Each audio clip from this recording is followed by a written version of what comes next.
حضرت بلال حبشی رضی اللہ عنہ یہ سر تاپا عاشق رسول ہستی ہیں.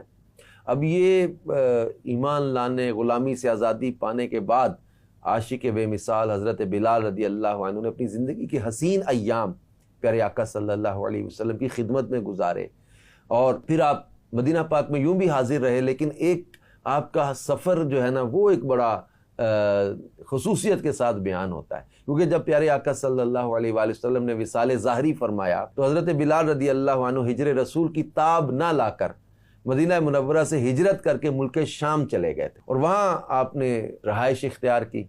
کچھ عرصہ گزرنے کے بعد ایک رات خواب میں اللہ کے پیارے نبی، آخری نبی صلی اللہ علیہ وآلہ وسلم کے دیدار سے مشرف ہوئے. پیارے آقا صلی اللہ علیہ وسلم نے جو ارشاد فرمایا تو کچھ اس طرح کے الفاظ فرمائے: ما هذه الجفوة یا بلال اما آن لک ان تزورنی یا بلال. یعنی فرمایا اے بلال، یہ کیا جفا ہے؟ کیا ابھی وہ وقت نہ آیا کہ تم میری زیارت کے لیے حاضری دو؟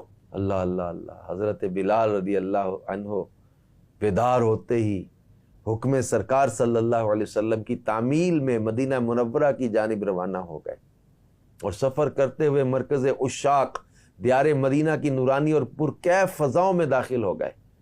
بے تابانہ مدنی سرکار صلی اللہ علیہ وسلم کے مزار پر انوار پر حاضر ہوئے. ضبط کے بندھن ٹوٹ گئے، آنکھوں سے آنسوؤں کا تار بندھ گیا، اور اپنا چہرہ مزار پاک کی مبارک خاک پر مس کرنے لگے. حضرت بلال رضی اللہ عنہ اس بے خودی کے عالم میں روتے اور پیارے آقا صلی اللہ علیہ وسلم کے مزار پر انوار پر حاضر اور مزار پاک کی خاک اپنے چہرے پر مس کرنے لگے. اب مدینہ پاک میں حضرت بلال رضی اللہ عنہ کی آمد کی خبر یہ پھیل گئی کہ حضرت بلال مؤذن رسول آ گئے. تو سرکار دو عالم صلی اللہ علیہ وسلم کے پیارے نواسوں حضرت امام حسن اور امام حسین رضی اللہ عنہما بھی تشریف لے آئے.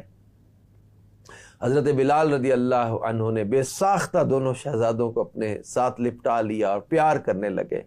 شہزادوں نے فرمائش کی: اے بلال، ہمیں ایک بار پھر وہ اذان سنا دیجئے جو اذان دیا کرتے تھے، آپ ہمیں وہ اذان سنا دیں. اب انکار کی گنجائش کہاں تھی؟ لوگوں نے پہلے عرض کی، لیکن حضرت بلال نے عرض کیا کہ اب میں ہمت نہیں رکھتا. جب شہزادوں نے فرمایا تو اب انکار کی گنجائش نہ تھی. چنانچہ حضرت بلال رضی اللہ عنہ مسجد نبوی شریف کی چھت پر اس حصے میں تشریف لے گئے جہاں وہ حضور پاک صلی اللہ علیہ وسلم کی حیات ظاہری میں اذان دیا کرتے تھے. جیسے ہی حضرت بلال رضی اللہ عنہ نے اذان کا آغاز فرمایا، اللہ اکبر اللہ اکبر، تو مدینہ منورہ میں ہلچل مچ گئی، بے قراری بڑھ گئی، لوگ بے تاب ہو گئے.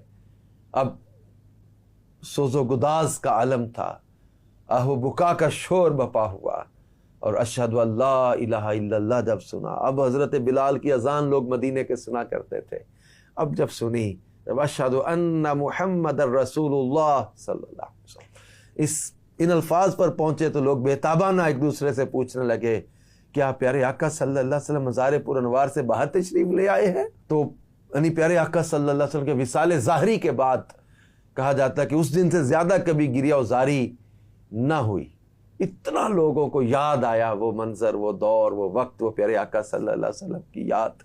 تو حضرت بلال رضی اللہ عنہ تا دم حیات سال میں ایک مرتبہ مدینہ منورہ حاضر ہوتے اور اذان دیا کرتے تھے: جاہو جلال دو نہ ہی مال و منال دو. امیر علیہ سنت نے یہ تمنا عرض کی بارگاہ رسالت صلی اللہ علیہ وسلم میں کہ آقا جاہو جلال دو نہ ہی مال و منال دو، سوز بلال بس میری جھولی میں ڈال دو. اللہ پاک اس سوز کا صدقہ ہمیں بھی سوز و گداز عطا فرمائے.